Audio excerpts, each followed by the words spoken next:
Negative emotions ഉണ്ടാകുന്ന സമയത്ത് ആ ഇമോഷൻസുമായിട്ട് ബന്ധപ്പെട്ടതിൻ്റെ ഒരു ലിസ്റ്റ്, ഒരു കൊട്ടാന്ന് പറഞ്ഞ പോലെ നമ്മുടെ മൈൻഡിലേക്ക് വരും.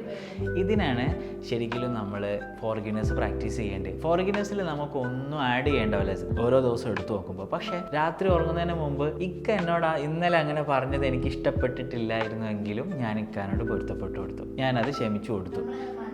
നമ്മൾ അത് എഴുതി വെക്കുന്നതോടുകൂടെ നമ്മുടെ മൈൻഡിൽ നിന്ന് ഡിലീറ്റ് ആയി പോകുന്നുണ്ട്. ഇങ്ങനെ നമ്മുടെ മൈൻഡിലുള്ള ഓരോ നെഗറ്റീവ് തോട്ടുകളെ ഇമോഷൻസിലെയും നമ്മൾ എഴുതി തള്ളുമ്പോൾ നമ്മുടെ ഇമോഷണൽ ബ്ലോക്കുകൾ, ഇമോഷണലി ആയിട്ടുള്ള ഈ ബണ്ടിലുകൾ നമ്മുടെ മൈൻഡിൽ നിന്ന് ഡിലീറ്റ് ആവും. അപ്പോൾ ഫാമിലി പ്രോബ്ലംസ് പരമാവധി നമുക്ക് പരിഹരിക്കാൻ കഴിയുന്നത് ഇങ്ങനത്തെ കാര്യങ്ങളിലൂടെ, നമുക്ക് പ്രാക്ടീസ് ചെയ്യുന്നതിലൂടെ നമുക്ക് ചെയ്യാൻ പറ്റും. അത്രത്തോളം നമ്മുടെ ഇമോഷണലി നമ്മളെ വേദനിപ്പിക്കുന്നതാണെങ്കിൽ നമുക്ക് എഴുതി കീറിക്കളയാം. അല്ലെങ്കിൽ നമുക്ക് അത്രയും വെറുപ്പുള്ള വിഷയങ്ങളാണെങ്കിൽ നല്ലോണം എഴുതിയിട്ട് ഒരുപാട് പ്രാവശ്യം ഇമോഷൻസ് എത്രത്തോളം നമുക്ക് ഇമോഷൻസ് ഈ എഴുത്തിലൂടെ വിൽക്കാൻ പറ്റുമോ അത്രത്തോളം തന്നെ ഇങ്ങനെ സംഭവിച്ചത് എനിക്ക് ഇഷ്ടമല്ലെങ്കിൽ കൂടി ഞാൻ ക്ഷമിച്ചിരിക്കുന്നു, ഞാൻ പൊരുത്തപ്പെട്ടിരിക്കുന്നു എന്ന് പറഞ്ഞിട്ട് നമ്മൾ ആ ഒരു പേപ്പറിനെ കത്തിച്ചാൽ ആ ദേഷ്യം ആ കത്തലോടുകൂടെ ചാമ്പലായുന്നതായിട്ട്, ആ ഒരു പ്രശ്നം നമ്മളിൽ നിന്ന് ഉരുകി തീരുന്നതായിട്ട് നമ്മൾ കാണുകയും വിഷ്വലൈസ് ചെയ്യുകയും ചെയ്യുന്നതോടുകൂടെ തന്നെ നമ്മളിൽ നിന്ന് തീരും, അത് ചാമ്പലായി, കത്തിച്ചാമ്പലായി തീർന്നു.